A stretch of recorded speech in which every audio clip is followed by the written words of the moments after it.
To life is just to find out who you are, and if you're kinky, that's just how you're meant to be. We found a place on the Rev Mel Show where we can all be one perverted family.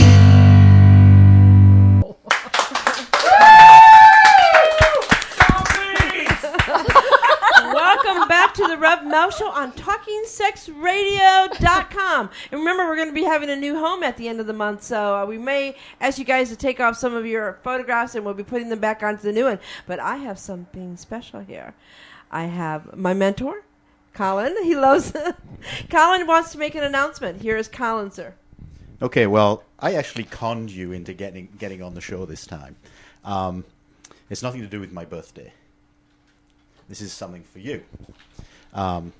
We, the Society of Monarchs, are going to hold a fundraiser for TSR.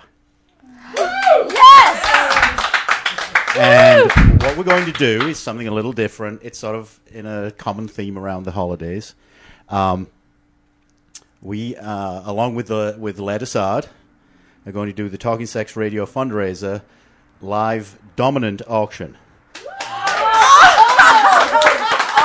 God. We're also going to have a silent toy and gift auction, so we'll need people to donate toys and gifts. So on January 3rd, this will be posted all over the net as soon as I get the thing put together and put up tomorrow. So it'll be on all of the Yahoo groups and FetLife and TSR and everything else. And all of the monarchs are auctioning themselves off. So you will be able to bid and get a monarch for either mentoring or a play session. We are not bottoming, by the way. We will still be the dominant. But if you ever wanted to learn whips from Jay or flogging from Don Sir or any sort of mentoring, or you're a submissive or bottom or slave and you want a play session, will be available for bid. Colin, sir, some of the people in the chat room are wondering if it's just the monarchs or if you're having... No, actually, I'm going to read from this and it'll explain it all. Oh, cool. Thank you. So if you come to Insight at Lair and stay afterwards, this is going to be between 7 p.m. and 9 p.m. on January 3rd, which is an Insight weekend. And or if you come early before the unfettered party. So it's a 7 o'clock start. You can bid on the dominant of your choice. Every monarch will be available for bidding with various services on offer from mentoring time, play, instruction, and more. There's something for everyone to bid on. Also, there will be a silent auction of donated toys, gifts, and services. And this will be lifestyle and non-lifestyle. So we're all going to be going out to businesses and getting gift baskets, and there'll be toys, and there'll be...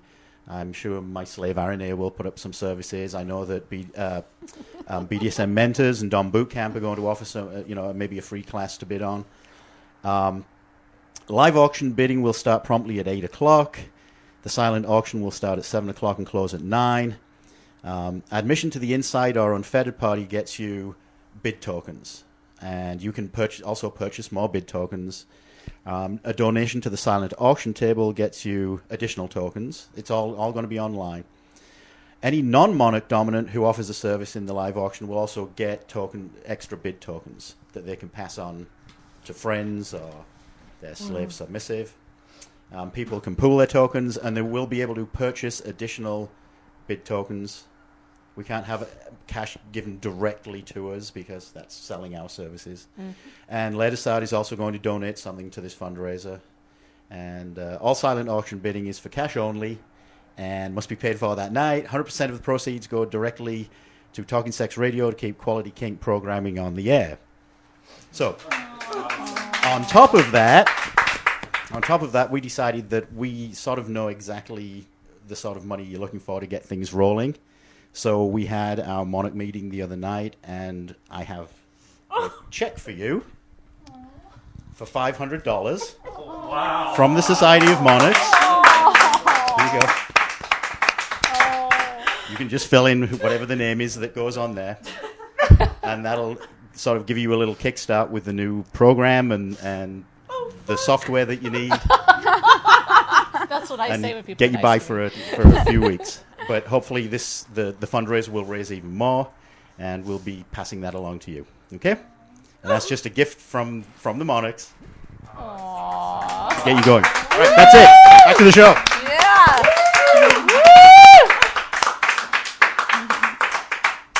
I'm sorry. I'm shocked. I don't know if a lot of people that are aware of the fact what's happening with Talking Sex Radio. We're getting kicked off of Ning, and I've been funding all of Talking Sex Radio. And why, Monarchs, to all of you guys, thank you. I'm just in shock.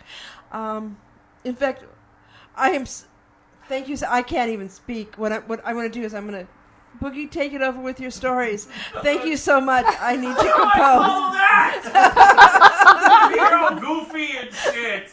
Do Darth Vader. Do it. Okay, I must. We have some questions for the guests. We can ask the guests some writing questions. You take your. Why don't you? I'm used to yelling. I'm loud enough. Why don't you take some time, compose yourself? Thank you. I'm just really blown away. I mean, that is awesome. I think that I've recently said to somebody, to the guy that's building the site for me, because he's been wanting money, and I kept telling him, where I was at with that, and I made it something in quotes, and I says, I do believe in miracles. Thank you. You're welcome. Let's look at the beautiful girls on the couch. Aww.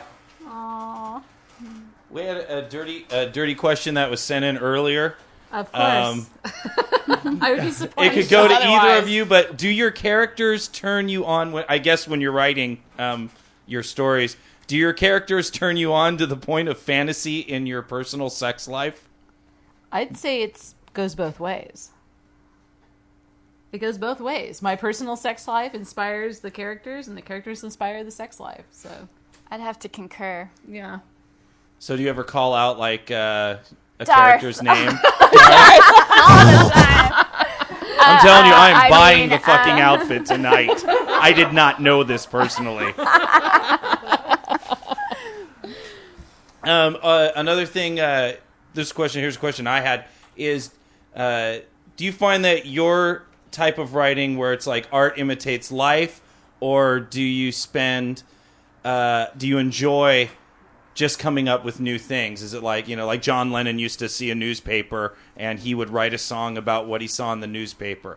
Do you find that you do a lot of that, or do you really enjoy fresh?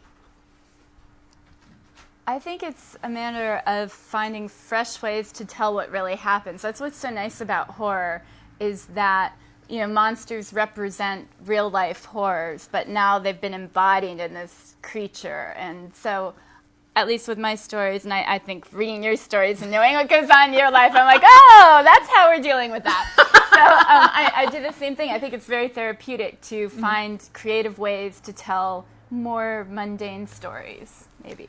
I am I had a friend who's a very, very well-known fantasy writer.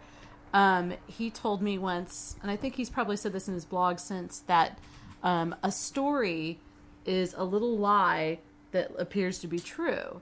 And I would disagree with him all the time, and I'd say, no, I think a story is a truth disguised as a lie. And I'd say that's a lot of what happens in my stories. Very cool. Good answers. Mel, we have Mel back now. I'm back. I was a little blown away by all this. Wow. So, writer's block. You guys deal with that? How do you deal with writer's block? Live.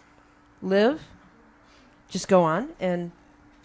No, I mean, I feel like when my world gets too small, then my writing gets uninspired, and I realize, wow, my world got too small. I got to get out of this room and go experience life again. So that, like what you were talking about earlier, where you think about your story before you're ready to, start on page one. I call that percolating. And I feel like the best way to percolate, my best ideas, I don't know about you, come up in the weirdest times, sometimes in the shower or in a dream, or you're walking down the street and you just see life. To a song, or something, a smell, whatever it is, but it provokes. But I figure if you have writer's block and you're in your room and you're trying to force it, you're not going to get anything good. Your muse isn't happy. Your muse needs to go out. It needs to get out and experience life in order to rejuvenate it, to free you of that block. Do you guys keep a notebook with you? No. So everything's in your mind. Everything that you think of, wow. You can always find a napkin. I always have a pen on hand. And there's always blood, whatever works. I wrote a screenplay for someone, a friend of mine, who, when I used to manage actors for a living, I had roughly about 120 actors at a time, mainstream actors, not porn stars. And one of my clients and I were out for a couple of drinks. He was this Joe Mafia guy from New York. I mean, literally talked like this. He was a big guy. I mean, he was so character as far as, The Sopranos or so forth and so on. And we're going to do a reel for him. So I said, okay, we'll do a reel for you. We'll film a little reel because he had no acting experience whatsoever. And he was very good at what he did. So he got me a couple of drinks inside of me, and all of a sudden I says, I need a napkin. So I wrote the outline of a guy called The Toy Maker. And basically it's a mafia piece about payola. And we filmed it. It's for a TV show. And we filmed the whole thing. I wrote the screenplay in the thing in 2 days, and that was it. And then we fine-tuned it, and we were able to get to, all these places. We had like a mansion and Rolls Royces on a no budget. Mm-hmm. And it was an amazing show. And we've never edited it yet. But the napkins come in you write on anything. Well, I've only used napkins for poetry. I'm a published poet. I have a poetry collection that was published a few years ago. And I continue to dabble in it now and then. I don't really write as much anymore. But I would grab something for that, because when you have a phrase that is so evocative and so powerful, you need to just capture it. Sometimes it's just the way words sound together or something, and that's the kind of thing I'll lose. Mm-hmm. Now, characters, storylines, all that stuff, no, that doesn't fall out of my head. But my little phrases that are just choice, because poetry is, everything is so condensed in it. I just feel that if you lose a line, you lose a lot. Yeah, you do. Speaking of poetry, Boogie, you have some things that people have written, correct? We have some of our TalkingSexRadio.com haiku poetries, which we call kinkus. Kinkus. Of course, as you know. And this is the introduction. This is the first night of this. Haikus, of course, are a form of poetry where there are 3 lines. And they are 5 syllables, 7 syllables, and 5 syllables in general. We have a few. Of course, if you are in the listening audience right now and you would like to send in your kinku, please email that, and we will read yours. But we have a couple here, and I don't want to bring the room down, but they're kind of heavy. Yeah. This would be our first kinku. Vaginas, low carb. Saturated fat? No, none. True miracle diet. Now then, of course, when you read poetry, you snap your fingers. Oh, sorry. It's the snapping of the fingers. So, do you want me to do the drums? Thank you very much. Here's one from Wannabe Tot in the room. This is called Dom typing. Spank my ass, sweet Dom. Use your hand like this, like that. Ouch! Service Doms rule. Very good.